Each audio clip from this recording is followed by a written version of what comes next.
Paweł Sulik. Adam Balcer. Zabierać Was będziemy w podróże po całym świecie, ale każda z tych podróży zaczynać się będzie tutaj, w Muzeum Polin, Muzeum Historii Żydów Polskich. Opowiemy Wam o historii, sztuce, literaturze, muzyce, modzie, kuchni Żydów polskich, ale zawsze w relacji z innymi narodami naszego regionu, Europy i świata. Zapraszamy na cykl Planeta Polin, czyli wielokulturowe przypadki Żydów polskich.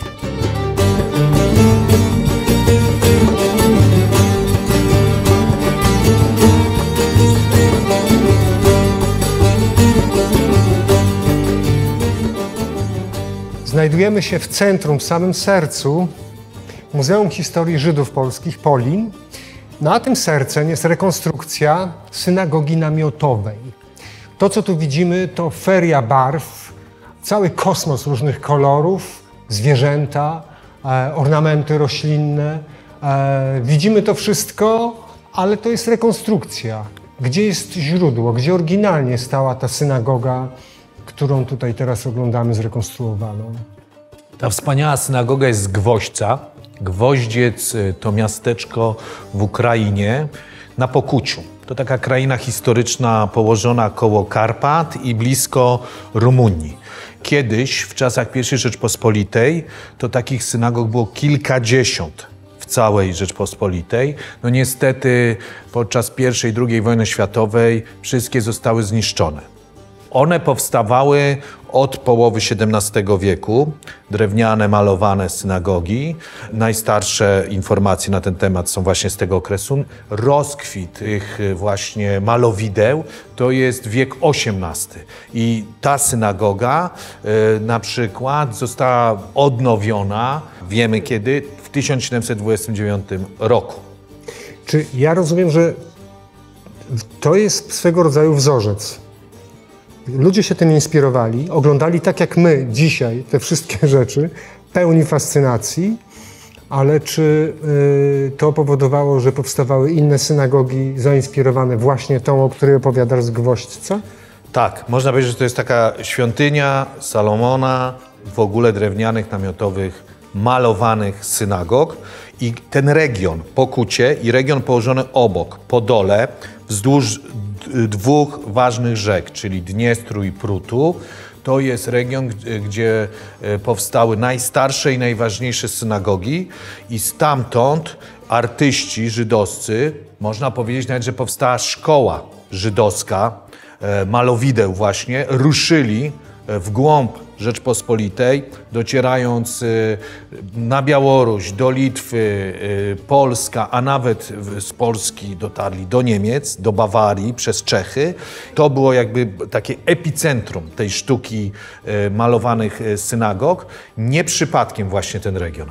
A właśnie, dlaczego ten region? Ktoś może, patrząc na mapę Europy, powiedzieć równie dobrze, gdziekolwiek indziej mogły zacząć się powstawać tego rodzaju synagogi? No ten region, słuchaj, przede wszystkim z tego powodu, że mamy pogranicze z Turkami osmańskimi i Tatarami krymskimi. Sam Gwoździec był jakieś 30 kilometrów od Mołdawii, która była gospodarstwem, księstwem lennem Imperium Osmańskiego. I 30 km od granicy z Imperium Osmańskim. Tak, 30 km. Niedaleko na przykład od tych, jakbyśmy spojrzeli na mapę i tam zobaczymy te wspaniałe synagogi, na przykład Żydaczów, tak, Żodowce, Chodorów. To wszystko są synagogi, które są położone właśnie blisko granic Imperium Osmańskiego i tam mamy na przykład twierdzę, dzisiaj też do zwiedzania wspaniały zamek w Chocimiu, gdzie był garnizon turecki, gdzie był meczet, czyli to było tak, że Turcy i Tatarzy byli tuż obok i generalnie oddziaływali na region, który, żeby było jasne, pamiętajmy o tym, to właśnie ta Ruś Czerwona, to Podole, Pokucie, te tereny, to były tereny, gdzie mieszkało najwięcej Żydów Rzeczpospolitej, zdecydowanie. I stamtąd potem migrowali, nie tylko artyści, tak? I te wpływy turecko-tatarskie polegały na tym i nie dotyczyły tylko Żydów, tylko też szlachty, kozaków, chłopów nawet, tak, mieszczaństwa. Można je zobaczyć, no jak spojrzysz na przykład na całą synagogę, to oprócz tego, co mówiłeś, zwierząt, jakichś napisów, no to mamy najróżniejsze jakie motywy. No widzisz te roślinne ornamenty, ta dekoracja, z czym ci się kojarzy? Z dywanami, z kobiercami. Dokładnie. Dywany, kobierce i namioty. I tutaj o tym piszą na przykład piechotkowie, że najważniejszym źródłem inspiracji, oprócz kształtu, namioty oczywiście osmańskie, jeśli chodzi o zdobienia, które oczywiście jak spojrzysz na te różne motywy, to one się łączą ze sobą. Dywany, kobierce właśnie z namiotami. Tutaj widać na przykład jest wielbłąd i wielbłąd ma dwa garby. To nie jest taki wielbłąd, który znamy z Afryki, tylko to jest dromader z Azji Centralnej, który poprzez step dotarł też właśnie do Ukrainy. I to jest bardzo ważne, że można powiedzieć, że jest bardzo silna konotacja religijna, bo ten namiot, ta synagoga namiotowa, to jest namiot spotkań. Tak nazywano, jak nie zbudowano jeszcze świątyni w Jerozolimie, właśnie świątyni Salomona, to kiedy Żydzi wyzwolili się z niewoli, Mojżesz to zrobił egipskiej, tak, szli przez pustynię, to właśnie modlili się takiej, można powiedzieć, to była taka improwizowana świątynia, czyli namiot. I to jest to nawiązanie, ale co widzimy? To właśnie jest w konkretnym miejscu na tym pograniczu możemy zobaczyć, że powstają te synagogi. Następna kwestia to jest oddziaływanie oczywiście i też architektury na przykład polskiej, barokowej. I tutaj widać oczywiście wpływy jeszcze włoskie. Widać wpływy architektury drewnianej, cerkiewnej, rusińskiej w Karpatach. Pamiętaj, że mamy bardzo dużo też i w Polsce, i w Ukrainie takich świątyń, które są na liście UNESCO drewniane. Niedaleko od Pokucia jest na przykład Drohobycz. I w Drohobyczu, który my kojarzymy z Bruno Szulcem, prawda, pisarzem wybitnym polskim żydowskiego pochodzenia, też rysownikiem, to też jest właśnie cerkiew Świętego Jura, drewniana i też malowana w środku. I to jest cały ten kontekst, który spowodował, że te synagogi wyglądają tak, jak wyglądają.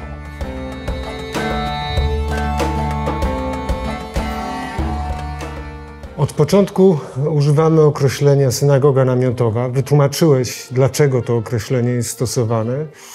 Mówimy o synagodze i synagogach, opowiadasz o tym, że tworzyli je ludzie, którzy zamieszkiwali Podole, Pokucie, ale nie powiedziałeś, skąd Żydzi wzięli się w tej części Europy. No, żeby ci to opowiedzieć, no to musimy pójść do innej sali, cofnąć się w czasie, bo Żydzi w tej części Europy byli obecni od kilkuset lat, przez kilkaset lat przedtem, nim powstały te synagogi i to pogranicze miało wielki wpływ na ich historię i też innych narodów zamieszkujących ten region. Chodź.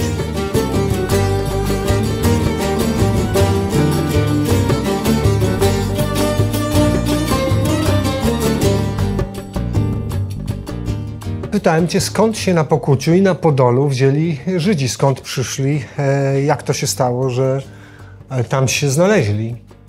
Żydzi, którzy budowali synagogi namiotowe na Pokuciu i Podolu, byli Aszkenazyjczykami. Tutaj widzisz na mapie jest napis, gdzie są Niemcy Aszkenaz. Co ciekawe, i rzeczywiście pochodzili z Niemiec. Język jidysz jest językiem podobnym do niemieckiego, germańskim, natomiast sama nazwa nawiązuje do Biblii i do Scytów, czyli do ludu koczowniczego mieszkającego w starożytności na stepach ukraińskich, rosyjskich, tam gdzie widzisz te namioty, tak? To właśnie tam. I potem ta nazwa stała się w ogóle synonimem mieszkańców stepu, koczowników, nomadów na tych terenach. Można żartobliwie powiedzieć, że to są też nasi przodkowie, Polaków, Ukraińców, bo według mitologii greckiej byli Sarmaci, za których Polacy i Ukraińcy uważali się za potomków właśnie tego ludu irańskiego, byli dziećmi Amazonek i Scytów. Więc na tym właśnie szlaku handlowym... Amazonki też gdzieś tam mieszkają. Tak, dokładnie. Na tym szlaku handlowym prowadzącym z Europy Zachodniej, przez Czechy, przez Polskę, Ukrainę, Kijów. To jest jedno z odgałęzień jedwabnego szlaku. Następnie Azja Centralna, Chiny, przez Morze Czarne, na przykład na Bliski Wschód. To właśnie tymi szlakami przemieszczali się Żydzi aszkenazyjscy i tak w średniowieczu trafili na ziemię Pokucia i Podola. I na tym szlaku handlowym na osi wschód-zachód jednym z najważniejszych ośrodków stał się Lwów w średniowieczu i właśnie stał się centrum życia Żydów aszkenazyjskich. Przenieśmy się może do Lwowa. Dobra, chodźmy.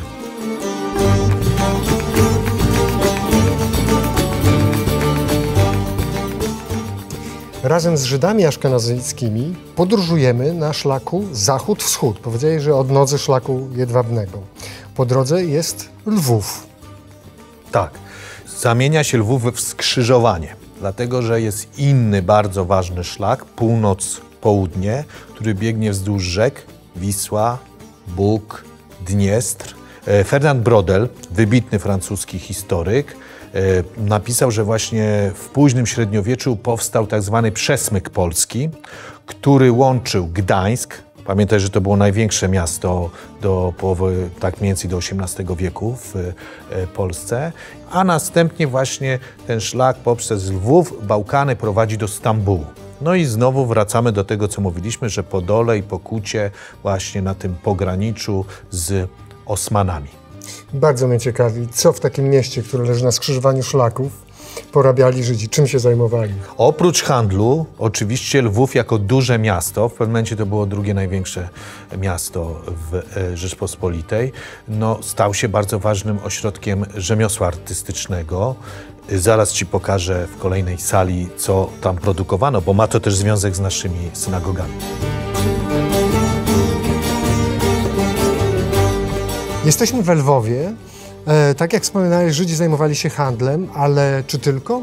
Lwów, jak mówiłem, był drugim największym miastem w pewnym momencie w Rzeczpospolitej, no więc był też ważnym centrum produkcji rzemieślniczej, w tym takiego rzemiosła artystycznego. Mówiliśmy o tym, że źródłem inspiracji bardzo ważnym dla mieszkańców Rzeczpospolitej była sztuka, kultura materialna Imperium Osmańskiego i krymskich Tatarów. Więc w pewnym momencie ktoś wpadł na pomysł, no po co kupować te wszystkie rzeczy? Można też je u nas produkować. Więc zaczęto robić w Lwowie na przykład pasy, tak jak widzisz ten pas, tak, kontuszowy, który był elementem stroju szlacheckiego, no ale też spotkamy go u innych warstw, u Żydów. U Żydów był wykorzystywany też w synagogach. I tu nie chodzi tylko o to, co mówiliśmy, że są te motywy, jak widzisz, zbliżone do synagog drewnianych, do tych wszystkich malowideł, ale oprócz tego na przykład zasłaniano, jak taka była firanka zasłaniająca Aron HaKodesz, szafkę, gdzie trzymano zwoje Tory. To właśnie robiono często z pasów. Inne rzeczy to były na przykład dywany, makatki, kobierce, broń.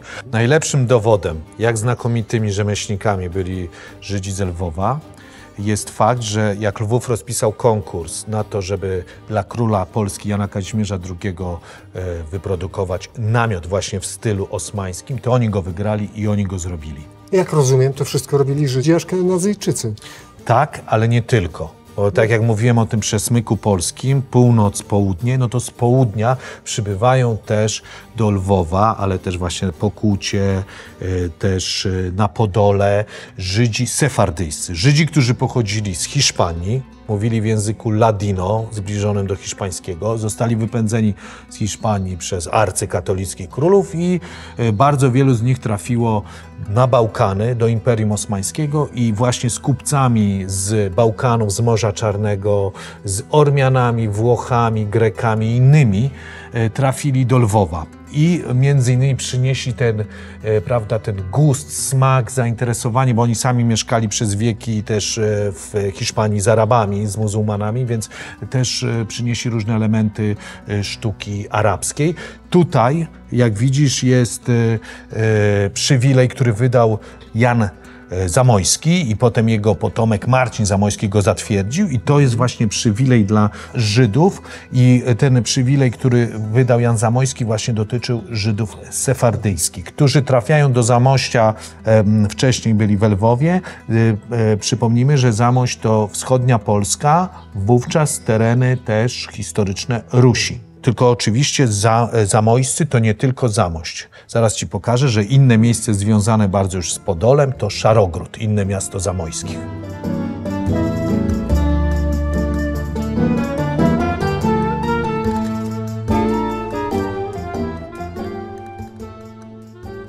Wspominałeś o Zamościu, wspominałeś też o Szarogrodzie. No, bez obrazy, Szarogród, ta nazwa nie brzmi spektakularnie. No może nie brzmi, ale to było drugie największe miasto na Podolu, jedno z większych w Ukrainie wtedy. Oczywiście dzisiaj to tylko miasteczko. Tutaj zobacz, tu jest Podole, o którym tyle opowiadamy, tam jest Pokucie. I Szarogród jest o tyle bardzo ciekawy, że właśnie tutaj też trafiali Żydzi sefardyjscy i powstała synagoga, którą zaraz ci pokażę, w której można zobaczyć, że te wpływy idące z południa, wpływy orientalne, umownie mówiąc, tak? One zaczynają się przed tymi drewnianymi synagogami namiotowymi. Właśnie już w XVII wieku można je zobaczyć w synagogach murowanych. Chodź, pokażę ci tą synagogę. To jest synagoga w Szarogrodzie, którą chciałem ci pokazać. Synagoga, gdzie nawet tutaj masz, zobacz, jest napisane, że mamy orientalizującą dekorację attyki. Tak? To są te właśnie wpływy wynikające z tego, że w Szarogrodzie mieszkali z Żydami na przykład Tatarzy. Pojawiali się regularnie Ormianie, którzy też przynosili motywy sztuki perskiej, osmańskiej. W okresie, kiedy Podole było pod panowaniem osmańskim, zamienili Turcy synagogę na meczet. Jest jeszcze taka historia, bardzo są dumni mieszkańcy Szarogrodu, że rzekomo Turcy mówili, że to jest mały Stambuł. Szarogród. Może nieco na wyrost. Inna taka synagoga, późniejsza, murowana, gdzie też widać tak zwane wpływy orientalizujące, to jest synagoga w Husiatyniu.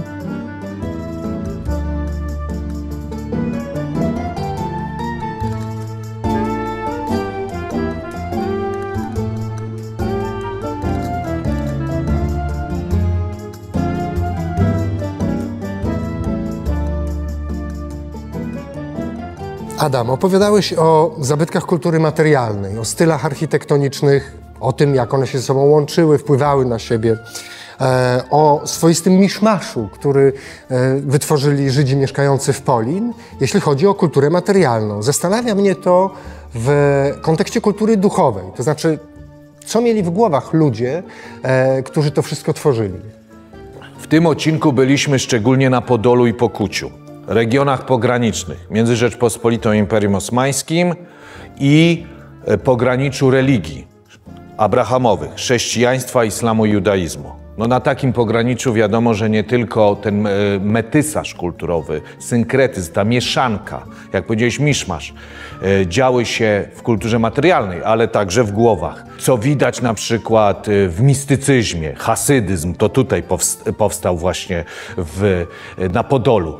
Ale o tym opowiemy w następnym odcinku naszego cyklu. Planeta Polin, czyli wielokulturowe przypadki Żydów polskich.